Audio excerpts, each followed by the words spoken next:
जय किसान, जय जवान, जय किसान, जय जवान, जय किसान। मतलब 1 रैंक 1 पेंशन प्रॉपर्टी के लिए 30-40 साइट मिला बोला, अभी तक नहीं हुआ। उसको तो जो मिलना चाहिए इतना प्रॉपर्टी और साइट और बच्चों को जो सुविधा कुछ अभी तक कुछ नहीं मिला है।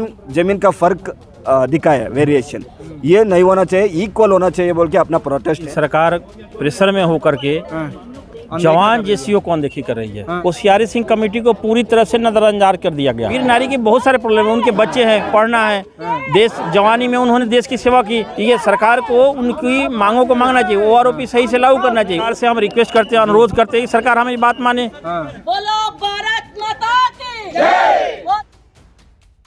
दोस्तों नमस्कार, मेरा नाम है आदर्श और फिर से आपका स्वागत करता हूं सजग भारत में। अभी दिल्ली के जंतर मंतर पर मौजूद हैं। आप यहां देख सकते हैं लगभग 23 दिन से आर्मी पर्सन का प्रोटेस्ट चल रहा। इनकी कई सारी मांगे हैं। पहली मांग है ओआरओपी यानी 1 रैंक 1 पेंशन की, दूसरी मांग है एमएसपी की, और तीसरी मांग है डिसेबिलिटी पेंशन यानी जो डिसेबल हो गए हैं उनको पेंशन नहीं मिल रहा है प्रॉपर तरीके से उसकी। और यहाँ आप देख सकते हैं वो महिलाएं हैं जिनके हस्बैंड्स ने इस देश के लिए अपनी जान न्यौछावर कर दिया, और इन लोगों को अभी तक न्याय नहीं मिला है। इनको न्याय के लिए दिल्ली के जंतर मंतर पर आना पड़ रहा है। हम इनसे ही बात करेंगे सबसे पहले और आपको लगातार दिखाएंगे।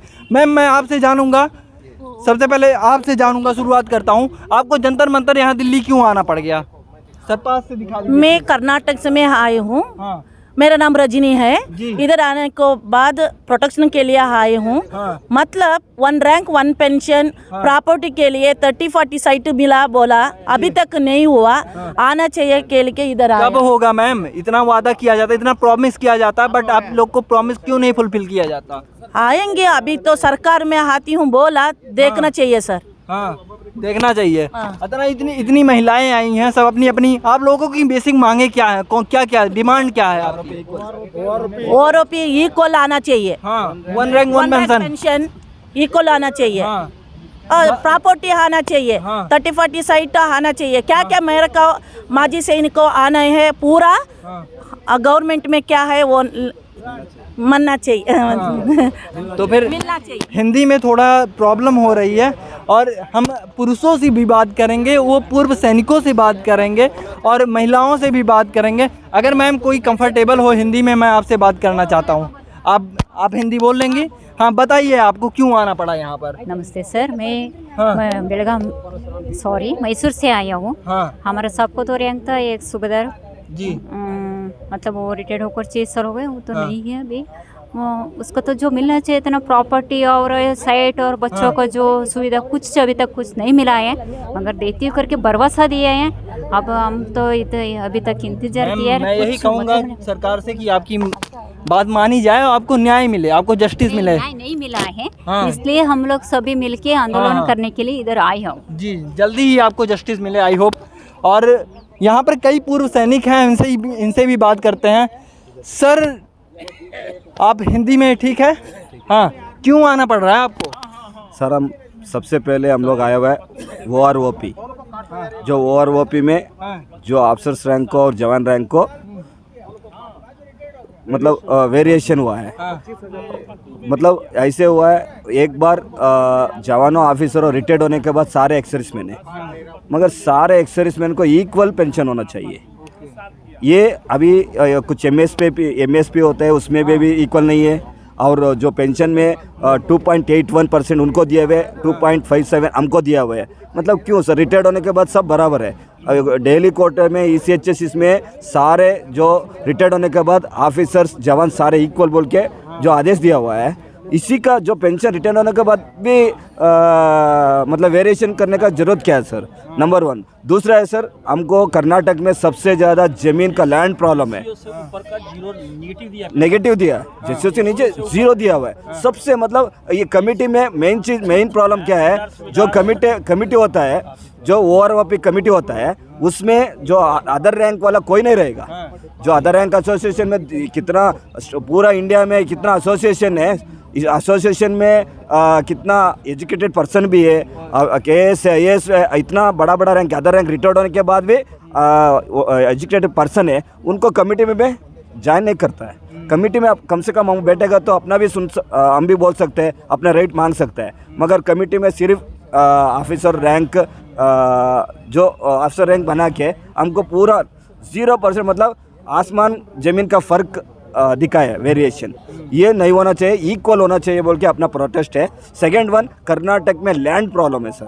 कर्नाटक में लीगली राइट्स है, वो जो कर्नाटक में लीगली राइट्स है, अपना जो हर साल अपना नोटिफिकेशन में सरकार में लिखता है अपना 2016, 1916 भू एक्ट, लैंड एक्ट में सभी रिटायर्ड जवानों को और वीर नारीज को लैंड देना, 4 एकड़ लैंड देना बोल के रूल्स में है, राइट्स में अपना राइट्स है, मगर किसी को नहीं दे रहा है सर, नंबर 1। और दूसरा चीज़ है इधर स्टेट में सबसे ज़्यादा डीजीआर होता है, डायरेक्ट रीड सेटलमेंट का डीजीआर वेतन होता है सर। वो बेंगलुरु में ज़्यादा ऑर्गेनाइजेशन है, सेंट्रल गवर्नमेंट है। उसमें क्या एक जवान को 28,000 पे मिलता है, वो आज के दिन में सिविल एजेंसी को दे के 18,000 पेंशन दे रहा, मतलब सैलरी दे रहा है। वो सबसे ज़्यादा में हम लोग कर्नाटक जो एसोसिएशन है डीजीआर के ऊपर कल जा रहा है, हम लोग उसके ऊपर हम लोग प्रोटेस्ट कर रहे हैं सर।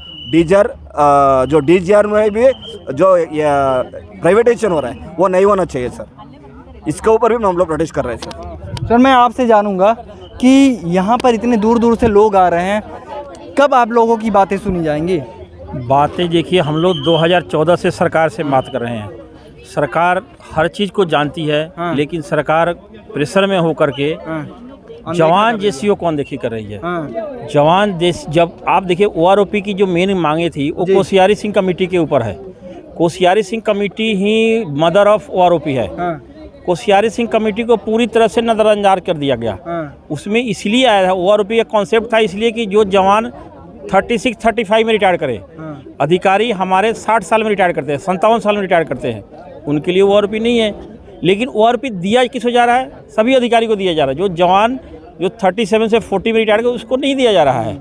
बात ये है, सरकार को ये पता है कि जवान ने यंग एज में रिटायर करते हैं, क्योंकि आर्मी की रिक्वायरमेंट है, आर्मी सबको जवान रखना है, तो उसको देना चाहिए ना। आज के डेट में ओआरओपी में जेसीओ, नायब सूबेदार, मेजर, ऑनरेरी किसी रैंक को माइनस कर दिया गया है। सर अभी अमृतकाल चल रहा है, अगर सरकारी आंकड़ों से देखें और सरकारी कागजों में देखें, फिर भी इतनी विडोज आई हुई हैं, जो नारियां आई हुई हैं, जो कि जिनके हस्बैंड ने भारत के लिए इतना मेहनत किया और शहीद हो गए, इन लोगों को भी न्याय नहीं मिल रहा। कब मिलेगा आखिर?